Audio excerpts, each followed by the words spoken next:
Market मंडली में आप सभी का स्वागत है। दोस्तों, एक सीनियर एनालिस्ट के तौर पर मैं आज बड़े गर्व से कह सकता हूं कि हमारा पिछला एनालिसिस आज के ट्रेड सेटअप के लिए एकदम परफेक्ट था।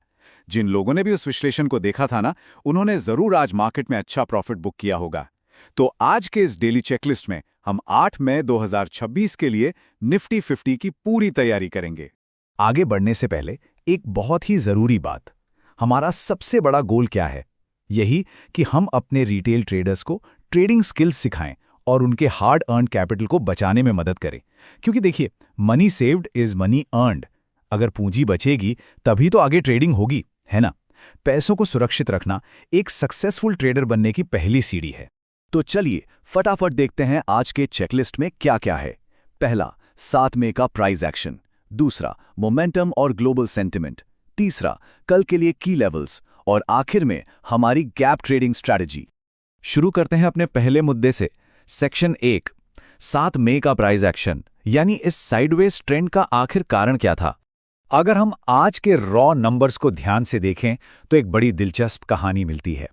निफ्टी ओपन हुआ 4398.50 पर, हाई लगाया 4482.10 का और लो गया 24284 तक, लेकिन क्लोजिंग आई 24326.65 पर। अब दोस्तों, एक ट्रेडर के रूप में सबसे ज्यादा फोकस इस क्लोजिंग प्राइस पर होना चाहिए। यही वो एंकर है जो कल की दिशा तय करेगा। आज निफ्टी के प्राइस एक्शन ने बिल्कुल एक स्पष्ट साइडवेज ट्रेंड दिखाया। मतलब प्राइस में बदलाव सिर्फ -0.01% का था, ना के बराबर। ऐसा लग रहा था जैसे मार्केट आज ना तो ऊपर जाना चाहता था और ना ही नीचे, बस ठहर कर एक लंबी सांस ले रहा था। और इस साइडवेज मूवमेंट का सबूत इस बात से मिलता है कि करंट प्राइस अपने इमीडिएट सपोर्ट जो 24,309 है और रेजिस्टेंस 24,373 के ठीक बीच में फंसा हुआ है। ये नैरो रेंज कंफर्म करती है कि आज कोई क्लियर ट्रेंड था ही नहीं। बायर्स और सेलर्स दोनों ही बस एक छोटी सी जगह में बंधे हुए थे, जैसे कोई रस्साकशी चल रही हो और दोनों बराबर ताकत लगा रहे हो। अब आते हैं सेक्शन 2 पर, मोमेंटम एंड ग्लोबल सेंटिमेंट, यानी वो छुपे हुए करंट्स जो अंदर ही अंदर मार्केट को चला रहे हैं। एक स्मार्ट टेक्निकल एनालिस्ट हमेशा मोमेंटम इंडिकेटर्स पर गहरी नजर रखता है। अगर हम आरएसआई यानी रिलेटिव स्ट्रेंथ इंडेक्स का 7 दिन डाटा देखें तो वो एकदम 50 पर खड़ा है। 50 का मतलब क्या है? बिल्कुल न्यूट्रल मोमेंटम। ना तो तेजी लाने वालों में कोई खास जोश है और ना ही मंदी लाने वालों के पास अभी कोई शक्ति है। और इस न्यूट्रल सेंटिमेंट पर थप्पा लगाता है हमारा open interest put call ratio यानी OIPCR। ये भी ठीक 1 पर स्टेबल है। जब PCR 1 होता है ना, तो इसका सीधा सा मतलब यही है कि बुल्स और बेयर्स के बीच एकदम परफेक्ट बैलेंस बना हुआ है। कोई भी एक पक्ष मार्केट को एग्रेसिवली ड्राइव नहीं कर पा रहा। मार्केट ब्रेथ की बात करें तो आज का झुकाव थोड़ा सा नेगेटिव साइड पर था। 23 शेयर्स एडवांस हुए, यानी उनमें तेजी आई, लेकिन 27 डिक्लाइंस थे।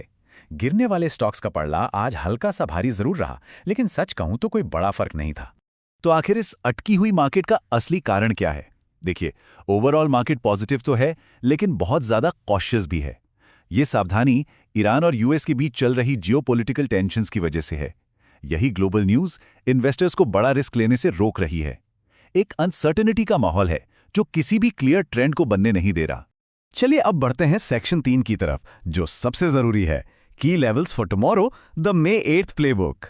मैं एक बार फिर से आज के क्लोजिंग प्राइस को रिपीट करूंगा दोस्तों, 24,326.65। ये नंबर इतना अहम क्यों है?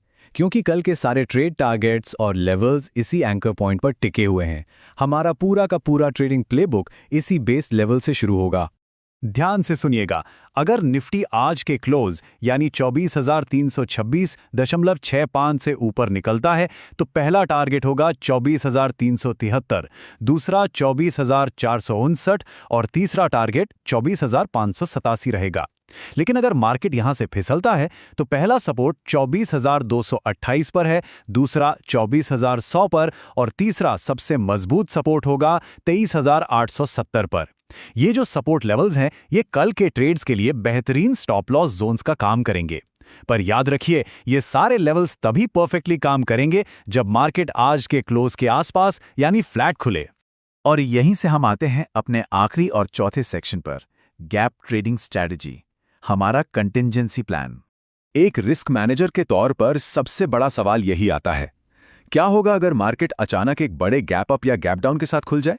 जैसा मैंने अभी बताया, पिछले लेवल सिर्फ फ्लैट ओपनिंग पर काम आएंगे। अगर बड़ा गैप आता है तो पूरी की पूरी कहानी बदल जाती है। ऐसी स्थिति के लिए हमारा गोल्डन रूल एकदम क्लियर है। अगर मार्केट्स गैप्स के साथ ओपन होता है तो पिछले दिन की क्लोजिंग को दिमाग से निकाल दीजिए। आपको उन नए गैप्स के आसपास एक बिल्कुल नया ट्रेड सेटअप बनाना पड़ेगा। ताज़ा डेटा और पहले 15 मिनट के प्राइस एक्शन को देखकर ही नए लेवल्स तय करें। अपनी पूंजी को बचाने का इससे बेहतर कोई तरीका नहीं है।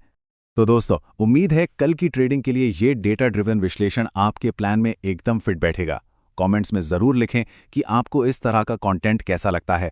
कल की ट्रेडिंग के लिए ऑल द वेरी बेस्ट। अगर ये एनालिसिस पसंद आया हो तो लाइक करें, अपने ट्रेडर दोस्तों के साथ शेयर करें और चैनल को सब्सक्राइब करना ना भूलें।